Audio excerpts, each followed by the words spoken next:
देवस्नान पूर्णिमा ठारू चमकिब ए सातोटी राशिर भाग्य।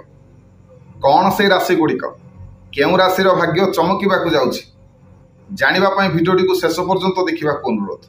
नमस्कार, मु मनोज दास, स्वागत आपण आजिकार ये भिडियो जून मास 11 तारिख देवस्नान पूर्णिमा। ए दिन प्रभु जगन्नाथ गजानन बेशरे दर्शन देवे। ए दिन प्रभु गाधेइबे, तेणु ए दिन लक्ष लक्ष श्रद्धालु पुरी जाती जगन्नाथ को स्नान समय दर्शन करने एवं बहुत पुण्य फल अर्जन करने। निश्चिंत भाव में बहुत बढ़िया कथा, आपण मैंने जातु एवं महाप्रभुंर देवस्नान पूर्णिमा समय महाप्रभु को दर्शन करूँ, बहुत पुण्य फल मिल। तेबे ये देवस्नान पूर्णिमा पर ठारू ये सातोटी राशिर भाग्य चमकिबा जाउछि। कौन से राशि गुड़िक आसंतु जानिबा।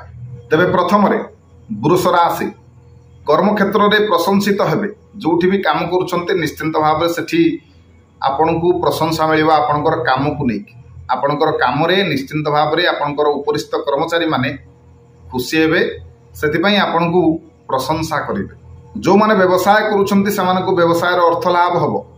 जे कोनोसी सूत्ररु अर्थ लाभ हबो। जदि कोनोसी नुआ प्रोजेक्ट आपण माने आरंभ करबा चाहूछन्ती, एहा ही उपयुक्त समय। ए समय आपण माने आरंभ करंतु। किछि गोटे नुआ बिजनेस स्टार्ट करबा चाहूछन्ती, आरंभ करंतु, निहाती भाव में आपण को लाभ मिलिबो। ठीक सेही परि ए समय आपणकर शत्रु माने परास्त हेबे। शत्रु मानकु दमन करिवारे आपण माने सक्षम हेबे। एही समय आपणकर स्वास्थ्य भल रहिबो। छोट मोट समस्या को छाड़ी देले बड़ धरणर कोनोसी प्रकार समस्या ए समय आपन को देखा जीवनी। परिवार रे सुख शांति रहिबो। आपणकर वैवाहिक जीवन हो किबा पारिवारिक जीवन हो सुखमय रहिबो। तबे छात्र छात्री मानक कथा जदि कहिबा, छात्र छात्री माने निश्चिंत भाव में ए समय परिश्रम करिवे, निजर पाठ पढ़ारे अधिक मन देवे, जहाँकि यह करबा मध्य कथा। ठीक सेही परि महिला माने मांगलिक कर्म रे शुभ कर्म रे जोग देवे। परवर्ती राशि तुला राशि। अर्थ लाभर संभावना कौनसी सूत्रु आपन को अर्थ लाभ हो पारे। जदि कौनसी लोन पई मध्य अप्लाई करछन्ती हुए तो ए समय आपन को लोन आपनकर सैंक्शन हो जाय पारे, लोन टी आपन को मिल पारे। एही समय आपण माने जो लक्ष्य हासिल करिया पई स्थिर करथिले से लक्ष्य स्थल रे आपण माने पहुंची पारंती। पहुंची के आपण माने उन्नति मध्य हासिल करिवे। किंतु हुए तो आपनकर पारिवारिक जीवन रे टिके अशांति देखा दे पारे। वैवाहिक जीवन आपनकर सुखमय रहिबो, किंतु पारिवारिक जीवन जदि कहिबा ताले कोठना कोठी टिके विवाद आपन को देखा जिवो। ठीक सेही परि व्यवसाय रे मध्य आपन को सामान्य क्षतिर सहिबा को पड़ी पारे, सामान्य क्षति आपन को होई पारे। तबे महिला एवं विद्यार्थी माने ए समय सम्मानित होई पारंती। परवर्ती राशि होची बिच्छा राशि। ए समयटी आपनको पई आनंददायक रहिबो, बहुत भलरे कटिबो आपनकर ए समयटी। खास करके देवस्नान पूर्णिमा पर ठारू आपनको लाइफ रे बहुत किछि चेंजेस हबो। पदोन्नति ही पारे। आपन जदि चाकरी करि नांती निहाती भाव में चाकरी खंडे मिल पारे। ए समय आपनकर शरीर मध्य सुस्थ रहिबो, भल रहिबो देह। ए समय आपणकर जो विवाद थिला बहुत गुड़े विवादर मध्य आपणकर अंत हबो। बहुत गुड़े विवादरू आपन को मुक्ति मिलिबो। यदि कोनोसी प्रकार माली मोकदमार सम्मुखीन आपण माने हेइथिले बा हेइथिबे ताले निश्चिंत भाव में सेथुरु मध्य आपन को मुक्ति मिल पारे। सेपरि आपन को पारिवारिक जीवन रे आपन को शांति प्राप्ति हबो। अर्थ लाभर जोग रहिछि, तेणु जे कोनोसी सूत्ररु आपन को मध्य अर्थ लाभ होई पारे। परवर्ती राशि कुंभ राशि। पदोन्नति घटी पारे। जो काम सहित जड़ित अछंती, जदि चाकरी करछंती हुए तो प्राइवेट कोनोसी जॉब रे अछंती, ताले सेठी पदोन्नति घटिवार संभावना, पदोन्नति मिल पारे। उपरिस्थ कर्मचारी माने आपन को काम रे खुशी कि आपनकर प्रमोशन पई सुपारिश करिवे, माने समयटी आपन को पई भलो अछि। सेपरि आपन माने व्यवसाय रे मध्य लाभवान हेबे। आपन को परिवार रे कोनोसी मांगलिक कार्य हबो, जोत पई कि आपन को बहुत शांति मिलिबो। आपनकर ए समय शरीर मध्य सुस्थ रहिबो। छोट मोट समस्या को छाड़ले शरीर सुस्थ रहिबो, परिवार रे शांति रहिबो, वैवाहिक जीवन आपनकर सुखमय रहिबो।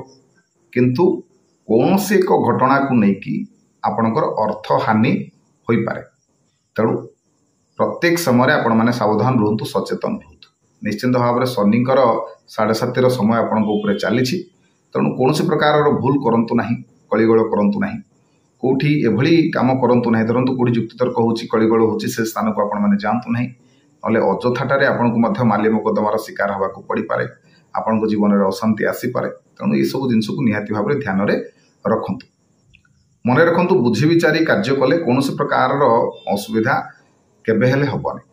परवर्ती राशि कर्कट राशि।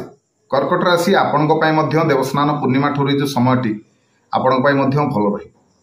प्रत्येक स्तर में आपण को लाभ मिल जब व्यवसाय कर लाभवान होबार समय अच्छी लाभ मिल आपन को एमती किसी काम करेंगे जो थी कि आपन को अचानक धन प्राप्ति हो।